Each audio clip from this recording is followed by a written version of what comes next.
Welcome to the Fault Line Podcast, a podcast Calvary Worship Center, New West. Now, a fault line is a point beneath the surface where powerful forces meet. And in some way, we find ourselves in that same place in our world today, living at the intersection of culture, of faith, and a rapidly changing world. Now, on this podcast, we explore the cultures, we explore the tension, we explore the questions that we face in our world today, and we ask what it means to follow Christ in the midst of it all. So we want you to be part of this. Tune in, share, comment, and be part of what we're doing here. God bless you, and we'll see you. It's good to be back, and I hope you guys are doing well. I hope you're having a great spring or summer. Summer? Are we in summer already? I thought it was officially June something. Really? I thought so, but anyways. And if it's cold where you're at, I pray that the fire of God will heat you up. Yes. This is going to be fun. How are you guys doing? I am Pastor Ken, and welcome again. Today, we are going to be going down the past. We're going to be looking back. You know, one thing that I really appreciate about God and the Old Testament is that opportunity for us to look back at what God has done in our lives and what He's done in our community or society or whatever sphere of life you're in, and where He's brought you from. So today, to help me do that, I have somebody special here. Emma. Hello, everyone. Thank you for having me back. I feel like, you guys love me that much that you brought me back. Of course. Thank you. We'll send you the bill later, but it's okay. It's nice to have you. So I have MFA. So MFA, why don't you tell us, you know what, let's start with this. Tell us your African name, the name your mom. It's MFA. No. The full name. Oh, my full name. Do I have to give my British name? Because that's a bit much if I do that. Okay, yes, so tell us everything. It's first name, Emafa Ama Agboche, because now I'm married. Shandali Dede. So tell us what you do, your role in the church. So many roles that I love. So I am a worship leader in Surrey and New West. I got in trouble for saying New West the last time first. So I've said Surrey this time first. In Surrey, I lead Thrive, 25 to 35-year-olds, ministry with my husband. Yeah. We lead that. What else do I do in church? I think that's it. What I do in church. I mean, I do a bit of admin. I'm all over yeah. You do quite a bit. Quite a bit. Yeah. And shout out to your husband, Mauko. Hey. Mauko. Your wife is here. Thank you for releasing her. So today, I want us to do something and talk about you know, going back in who you were, the transition point, and where you're at right now. Right? So we're going to be going down some memory lanes. But the reason why I want us to do this is, you know, I've had so many conversations with people, and there is this notion, this idea that when they see people, you know, in the church, they see people whose lives they seem or they feel are so perfect. Oh, you don't have any problems. Yeah. You're doing good, you know. They feel like you're just born into it. They feel like it almost seems as though, oh, you know what? You have it all easy. You came from heaven straight to earth and straight into church. No, that's absolutely not how it happened whatsoever. Yeah. So let's talk a bit about that. So tell us a little bit going back, you know, about your family. Where were you born? Your siblings, mom, dad? I was born in 1988. I just thought I'd put that out there because I'm not a small girl, which people think I am. You do look like you were born in 1996 or something like that. Thank you, but no. So if you can't tell already by the accent, I am very much British Ghanaian. So I grew up in London. I was born and raised in London my whole entire life until I was 30. And then I moved to Ghana because I got married to Malco. So people think, I think because we're here now, right, in Canada, people kind of don't know where I fit in. Yeah. And they think that I was born and I was raised in Ghana, which is not true. My whole life was in the UK. Right. East London, to be precise. So that's where I grew up. That's where I was born. Single parent household. So it was just me, my mum, and my sisters until I got married. So that in itself is just a whole testimony. Yeah. My dad really wasn't in the picture as much. So it was just my mum. And I think for her, I mean, no one ever wants to be a single parent. You don't start off wanting to be a single parent, right? And I think, especially in the African culture, especially in the 80s, 1980s, it wasn't really a thing. The stigma there was quite... Yeah. But luckily for us, I guess we eventually ended up in a neighborhood that was like fresh. It was just freshly done. And if you know anything about estates in England, they all kind of look the same. Right. Red bricks, each house looks the same. And when I say fresh, you could see that the tarmac had just been laid. That's how fresh it was. Oh, wow. And we were one of the first people to move into that neighborhood. And my neighbors, they all had kids the same age as us. So we all grew up together. Right. So it became a community. And we all lived there, and it was nice because they helped babysit. They helped my mom, so it became a village. So it wasn't necessarily just doing it by herself. I'm sure she felt like that sometimes, but we have a lot of family in London too. So she heavily relied upon that. Her community, she's definitely big about community. You can even tell that now, right? Yeah, that's very true. Yes, yes. So, and everyone would come to my house to eat. So that isn't a new thing with my mum. Everybody would come to my house and eat. Even now, when we speak to people from back then, they're like, oh my God, I used to love when your mum used to do this, or do you remember this? She would make up random parties like ice cream party after school. Wow. But right? Just to give you a little bit of context, Emefa's mom is an amazing cook. Amazing.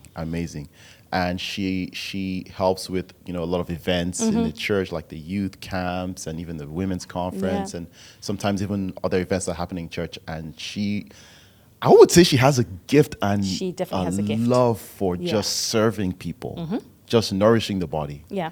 Wow, that's just amazing. Yeah, it started from then. So it's not anything new to us. Right. So we've always known her to be like that. I think for me, growing up in London, I was a fighter. I'm sure you... All right, now we're getting in there. Okay, hold on now. Everyone's finding out things about me today. I was a fighter. I used to fight everybody. Hey. Growing up, I was just a bit of an angry child. Okay, so you know me. You're gonna unpack it. I'm going to unpack that. Okay, so what age do you think that started, as far as you can remember? I'm gonna say primary school. So primary school for North America, I guess, is middle school. Right. So I'm guessing I was probably around 9. 9 years old. Yeah. Wow. Okay. So at 9 years old, that's when you started to. Was that when you started to see the fighting coming out, or was it the anger? Or was it both at the same time, or was it? Do you remember? I mean, I don't remember the anger. I just kind of remember being this person that always wanted to protect people. Right? Yeah. Always been a protector. So for me, it wasn't about fighting. It was about being able to protect. That's very good. And obviously, if you think about single motherhood, it makes sense, right? Just going back, I remember when my mum left my father and we ended up in a women's refuge. And at the time, I didn't even know that it was a women's refuge. Right. I just knew that we had moved out. I must have been about 3, 4. And we moved to this place. But it was only after the fact, probably when I was in my teens, in my 20s, did I know that it was actually a women's shelter. And I was like, whoa, hold on. Yeah, it was only women that lived there with their kids. Right. And it was kind of like a transition post until you found somewhere new. Until you found somewhere to live in. So yeah, that was, I guess, probably from there. Like that protecting kind of like, protecting my sister, protecting my mom, my family, my friends. It probably started from there. So why did you feel the need to protect? I don't know. I guess my sister's gonna hate me for this, but sorry, Sasha, in advance. So there's three of us, right? Yeah. And Sasha is the oldest, but I don't know. I'm a bit of a different middle kind of child. I'm middle child in the sense that, like, middle child, Yes, right? yeah. You have a middle child. They're very defiant, right? Very different. We are very different, but at the same time, we want to protect. Look how your second protects your last. Yes. Right? Even though they Yes. fight, he always, There's still no that one else love can fight there. her. Exactly. Do you, He'll get right in there. Right. I've just Yeah. always been like that. So it's very interesting because, even with my kids and with my brother who's behind my cameras right now, there's usually that urge to protect the younger one. Yeah. If my kids anyway, and for the most part, other people that I notice, it doesn't go the other way where you want to protect the older, you want to protect mom. So for you, it went past just your sister. It was everybody. It was everyone. Mom and Yeah, everything. everyone. Now, do you think dad not being there was part of that? Oh, I probably 100% think that. 100% think that. I think it was the lack of that probably then intensified the protector spirit in me, right? It intensified of being like, you have to protect this at all cost. So, I used to get in fights all the time. In high school, I was always fighting. Boy, girl, didn't really matter who it was. Yeah. I was fighting. And you were fighting to protect the victims, or just fighting? No, to I wasn't a protect- bully. Can we let's establish that now? No. It's and that's a good thing Yeah. to clarify too.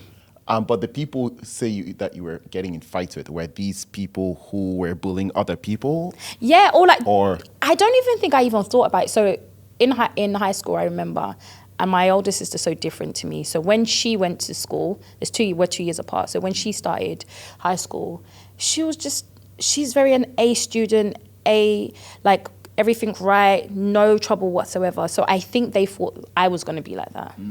right. And they got a different type of person. And they were like, oh, she's nothing like her. And it would literally be like, Sasha, your sister's fighting again at the break time. I think for me, it was more of, let's say, someone said to you, I don't know, some girl said something to you. I'm like, show me who she is. Like, I don't know why.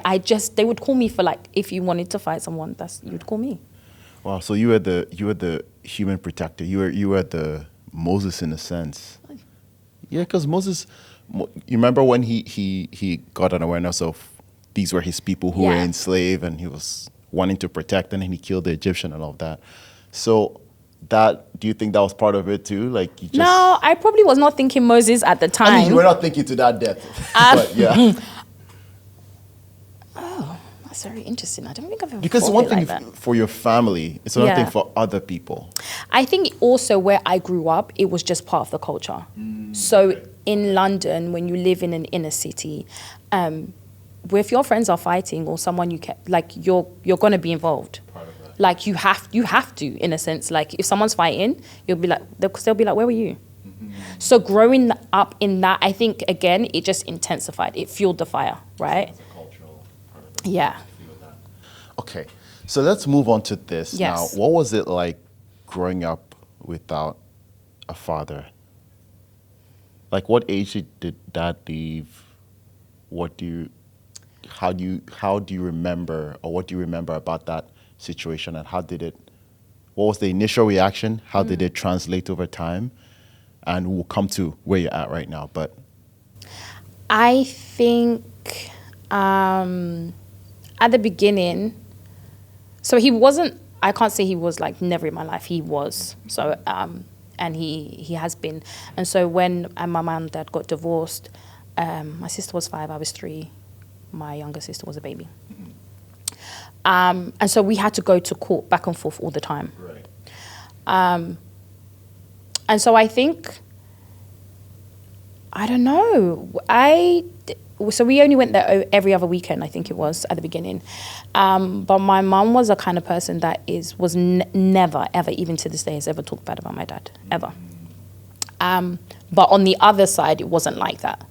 So I think growing up, eventually we all at different times made the decision to either have him in our lives or not have him in our lives. So I think when I was growing up, I think that's where the anger came from. I think that's why I was angry. I was just so angry at just, I guess, not having what everybody else had.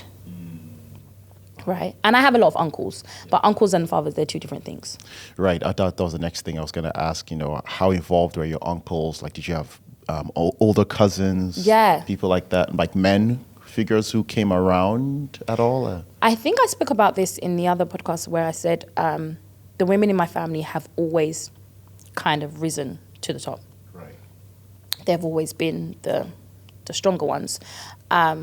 Not saying anything about my uncles, they're amazing, but they've just always been like that. So I think I did have uncles, but again, they lived abroad, most of them. So when I saw them, it was great, but to have someone that was like a constant, no, not really. Oh, that's interesting. And then Dad was in and out. Mm-hmm. And what were the emotions? I know you mentioned anger, and I want to bring this up just because I know that there's going to be people who are watching who are going through a similar thing, similar situation. Yeah. Dad and mom are not in there, and the emotional toggle in there. This is your dad, this is your mom, and whatever the situation is, how did you deal with dad's not there? Did you get to a place where like, I hate him? Or was there a place where you just blocked the memory out and I'm just going to move on? How did you deal with that? Because fathers have a role to play. Yes. When that role is not there, it has a significant impact and moms too. Mm-hmm. The absence of both parents have a significant impact on the children. Yeah. So in your case, how did you deal with that impact growing up? I know you've talked about the anger piece. Yeah. Was there anything else that came up with that? No, I think, I'm trying to think what else came up at that time. I think for me, it showed itself in ways where when I grew up and I was in my teens, it showed itself in ways where when I was hanging around boys, right? I think that's when it really, really took form and be like, okay, what do you do here? Right? Because so I think I was more, if a boy said anything to me, I'd be like, oh my God, he loves me. Oh my God. You look nice today. Oh, is that a pass? Oh my God. Great. Wow. Yeah. So I think it showed up like that, right? Because not having, I guess, a male figure in my life to tell me, to kind of like steward you in that way to say like, this is this, this is that. Yeah. I think it played up in that way. I think when I was younger in my teens, I did do a lot of foolishness with boys that I think if I had a father figure, I probably wouldn't have done. I don't know because, I mean, I know I have friends that obviously had fathers and they were still doing foolishness, right? Yes. So I think I was looking for love in all the wrong places. And that tends to happen when you obviously are from a single parent household. Yes. You tend to look for love in all the wrong places. So I definitely did that. There was definitely a void. There was definitely identity, kind of like, who am I if I don't necessarily know this part of me, right?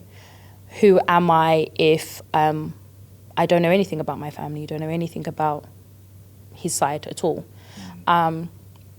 I don't think it really bothered me in a sense of like the day-to-day aspects of, I don't have a dad to do, I don't know, go shopping with for football or whatever parents do. That didn't bother me because, again, I had a really big family and they kind of, they took on that. That role. So, that role. Now, did you ever experience feelings or emotions of rejection, abandonment? Oh, yes. Loneliness, But I think that showed up for me more in my older teens and then 20s. Teens and 20s. Okay, so let's go there then. So tell us about MFR from, 13, 12, Okay, so she definitely Through her stopped whole fighting teens. after 16. She was not. Was she got didn't do- tired? I mean, she just didn't do it as much. Okay. She just, I mean, no, throughout high school I did. And then, so we moved. Right. So we moved out of London, and I think half of the reason we moved, and actually I know because she would tell you, my mum would tell you, I moved because of Emma. I moved because I didn't want you to get stuck with a name, a label. And so we moved out of London, and where we ended up was, I think, a turning point for me. I ended up going to a school. I don't know what you would call it here, but where they can't find you a high school because there's no places, they kind of put you with all the people that had been rejected from school, suspended, been in fights, all of that. Oh, yeah. I was with the bad people. Hey. Like, if I thought I was bad, oh no. You saw Oh no. I was like, hey, I don't want to be here. This is not my group of people. Like those people. And my mom was like, and I was just about to finish high school. So I needed my exams and everything like that. And so my mom was like, oh, absolutely not. So obviously, what did she do? She prayed. My mom is definitely a prayer warrior. So she prayed. And I got a place. I got a place in a high school. And so I finished high school, made a couple of friends. And then I started really to figure out, okay, what do you want to do with your life, right? Where do you want to go to college? What do you want to do? So I wanted to go in to be a social worker, so I started working towards that. And I think after school, I realized you can't be fighting that much. Like, what is that going to lead to? Like, are you here for a life of crime, right? Do you want to get arrested, right? Do you want to do those things? And because of where I grew up, by that time, I already knew people in prison. Right. So let me just stop you there. So while you were in your younger teens, so between, 12, 14, 15, 16, what types of things did you do? Ken.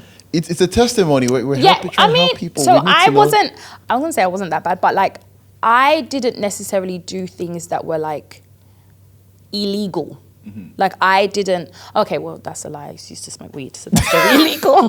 For those of you who didn't hear, she smoked a little bit. Yes, I did. Drinking, going out, partying. I didn't necessarily do. That's where it stopped for me. But back in those days, I'm trying to remember now. Do you remember when phones were really like hot? They were really starting to come out. Everyone had one. Cell phones? Yes. Yeah. Yeah, I knew people that would rob them. Oh wow. Yeah. And you sell it? Not me. Not me. Oh, but you just. No, I knew those people. I didn't say I was among. Oh, okay. Yeah. Yeah. So that's sort of the reason why I'm asking there is just so that we can the guests can have some context. Yeah. So that when we talk about the transformation, they can see they that. know. Okay. Yeah. Yes. So definitely drinking, definitely smoking. I think again because I looked older than what I was, and again I used to lie about my age. Yeah. Don't ask me why. I really used to lie. So when I was 15, I would tell people I was 18. Yeah. And again, that got me. It got me into all the wrong places. Access. Right. And so then I'm hanging out with older people. I'm talking to older guys, and at the time I was like, oh my God, this is great. Now you think this is dumb, right? So I did that. What else did I do? And then, so now going back forward to where you got into school. Mom prayed, and then you were placed. Yeah. So I'm in school. I'm on my way. I'm trying to figure out life and do all of the things that I'm meant to do, and we're doing life until. So I'm gonna skip some years. I'm about to go to university, and my mom decides that she's going to leave and come to Canada. So that was a big blow for me and my sisters because, again, if you think about it, we've only known one parent for the whole of our entire lives. Right. And now this parent is saying that she's going. Where does that leave us? So it came with a whole host of things. I was just going into uni when that happened. So again, for me, I think that abandonment hit more than my father's. Oh, really? Yeah. And you think tell me, maybe unpack that a little bit more. Why did mom hit harder, even though you knew she was doing it for your benefit and you knew she loved you? Yeah, but I think we were like, where are you going? Like, where are you going? Right. I don't know. I just feel like when you only have one parent and that one parent decides to venture onto something else and says, I want to see what's out there for us, you're like, but if you go, who will we have? Right. If you go, what will we do? And I grew up as a very hyper independent. Obviously, when you have a single parent household, you grow up being very hyper independent, right? You know how to do things before anyone asks, because you learn that. Right. And that's sort of like your coping. Mm-hmm. Right. Yeah. And then again, when I get married, that is quite detrimental. Mm-hmm. But for now, that's my coping mechanism. Yeah. It's what I rely on. So then when she does go, I go into this kind of like depression. I stop going to class. I just cry all the time. I can't do anything. And then I remember being in my uni dorm, and I remember just crying because I was a worrier as well. I used to worry a lot. And I remember... Was that the worrying start then? No. Or was it something that had always been? Always. And do you think that was related to dad, or was just that your personality or something, an experience that you had? Again, with the protector, right? So I think it stemmed for that. And so I would worry about everyone and everything. Yeah. And two things are important about what I'm about to say. So the first one is I remember being at church. And by the way, all this time I'm going to church. My mum is a Christian. We've been going to church our whole entire lives. Right. I remember going to a service, and they had a preacher, a prophet come, and he speaks to me, and he literally says, "You worry too much. God told me that you worry too much." And he was like, "You need to stop worrying and trust God." And I remember being a bit annoyed because my friend next to me got this great, amazing prophecy. And I was like, mine is just not to worry. Yeah. She got called like a general of the nation. Anyway, right? And so I'm like, But it was true. I used to worry about everything. And I think that really played a big part. And what he did, he actually prayed for me. He was like, I need to break this off you because I worried about everything. And instead of trusting God, I would just worry. So going back to my uni dorm, I remember God speaking to me, and he was just like, do you not think that your mum is also human? I think sometimes, most of the time, we put our parents on this pedestal that when they do something wrong, we immediately fault them. We immediately be like, how can you do this? But they are also learning the same way we are learning. They also will make mistakes. Yes. And we don't give them the grace. We often, especially even with anyone that's higher than you, pastors, preachers, whatever, your parents, we don't give them the grace. So when they do something wrong or make mistakes or when they fall, we're so hard on them. Right. The moment I saw my mom just being a girl, just being a woman, I switched. It's so interesting that you say that because I've also had conversations with young men. Mm-hmm. And I remember this one young man in particular, he was so upset about dad. Dad wasn't really there. Dad was in and out. In fact, I think one of the other guys too, dad had a totally separate family. And that was something for him because now in dad's older age, dad is trying to reach out to be like, hey son, how are you doing? And he is just upset and irritated. It's like, oh, you just want to come to me for money. Yeah. And when he spoke to me, I remember the Holy Spirit just dropping this in me and just saying to speak to this young man and just tell him, you know what? You don't have to agree with everything he's saying, but just give him grace and just have the perspective of your dad at the time. What I explained to him was that, our parents had their own demons that they were fighting. They had their own struggles. They had their own insecurities. They had their own issues that they were trying to figure out. Yeah. And that led to decisions that they made, not consciously to hurt you or hurt the mom or anything, but it could have been fears. It could have been anything, oppression, demonic attacks, whatever, insecurities. And so I remember that young man and I, we sat for almost 2 hours just talking. I told him, listen, you just have to have some grace and just have some understanding to where Dad may have come from, what he was thinking at the time. And anyways, we talked about that, and I gave him some things to do, one of which was to just talk to Dad. Just have a conversation. Ask Dad to tell you about his life, about his struggles and everything. We don't do that. We don't. We don't. We don't. And especially now, we're very quick to compare what are you getting that I'm not getting? Yeah. And if I don't get what you're getting, then my parents are not doing enough or whatever. So there's that comparison. But I remember him going to talk to his dad, and he came back to me a few weeks later, and he was like, you have no idea. Yeah. Like, Dad and I are close now. Like, we talk all the time. It was just that perspective to understand that even in their older age, they're still boys and girls. They're still parts of... But yeah, I just wanted to share that because that's very interesting that you say that. It's very important that we also have that perspective that they also want to be loved. They're also struggling with their own traumas. They're also struggling with their own insecurities. They love us, but there's also this weight upon them that they have to, shed somehow. And in the meantime, keeping their sanity and keeping the family. So thank you for pointing that out. Thank you for listening to the Fault Line Podcast, the podcast from Calvary Worship Center, New West. If this conversation has blessed you in any way, shape, or form, please feel free to share it with someone who will find this beneficial. It is important that we share the love of Christ. We share some of these deep conversations with our friends, with our family. Now, if you have any questions, if you have any topics you would want us to cover, please send us an email on podcast@calvaryonline.ca. That's podcast@calvaryonline.ca. We are looking forward to seeing you on the next episode. God bless you, and thank you for listening. God bless.